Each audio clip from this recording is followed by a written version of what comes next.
Infrastructure से काम करते रहेंगे तो हम उसी जगह पर घूमते रहेंगे जहाँ पर हम मेरा ख्याल पिछले 15-20 साल से घूम रहे हैं। तो व्यवस्था परिवर्तन में जो आप देख रहे हैं कि जितने चेंजेस जो मुख्यमंत्री ला रहे हैं, चाहे वो इलेक्ट्रिसिटी बोर्ड में हो, चाहे वो आपके हेल्थ के सेक्टर में हो, चाहे एजुकेशन के सेक्टर में हो, उनके ऊपर जो है हमने जो ध्यान जो था वो केंद्रित किया कि व्यवस्था परिवर्तन की जरूरत किस लिए है और व्यवस्था परिवर्तन आवश्यक इसलिए है क्योंकि अगर पुराने ढंग से काम करते रहेंगे तो रिजल्ट भी वही पुराने आएंगे और वो पुराने रिजल्ट्स जो है वो आज किसी को उस तरीके से नहीं चाहिए। कुछ एक सवाल आपने खड़े किए हैं केंद्र से जो मदद का मसला है, लगातार बीजेपी विपक्ष कह रहा है कि मदद भरपूर हो रही है, आप कह रहे हैं मदद नहीं मिल रही है, केंद्र पर निर्भर है सरकार, इस तरह के बयान आ रहे हैं, आपने कई सवाल खड़े किए।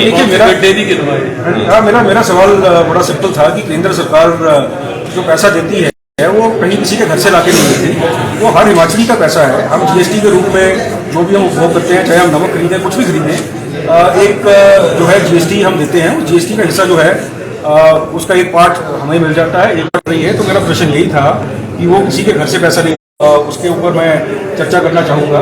जब डिजास्टर हुआ, सरकार आपकी है, साथ के साथ एमपी जो हैं वो आपके भारतीय जनता पार्टी के हैं, तो उनका फर्ज बनता है कि हिमाचल प्रदेश की जनता का जो आवाज़ है उसको लोकसभा में उठाएं और केंद्रीय मंत्रिमंडल में उठाएं।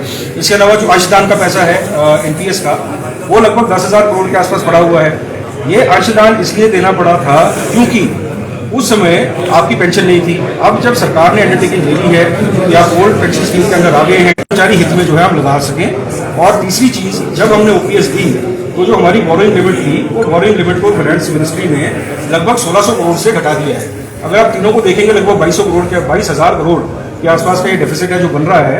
और मेरी जो है नेता प्रतिपक्ष से एक ही रिक्वेस्ट थी कि कृपया आप भी आवाज़ उठाएं और आपके जो साथ चुने हुए 4 लोकसभा से 3 राज्यसभा से जो आपके मेंबर पार्लियामेंट हैं, उनके थ्रू आप केंद्र के साथ लाइजनिंग कीजिए। और अगर हमारी जरूरत पड़ती है, मुख्यमंत्री महोदय उनको बड़ी बात बोल चुके हैं कि हम आपके साथ चलने को तैयार हैं।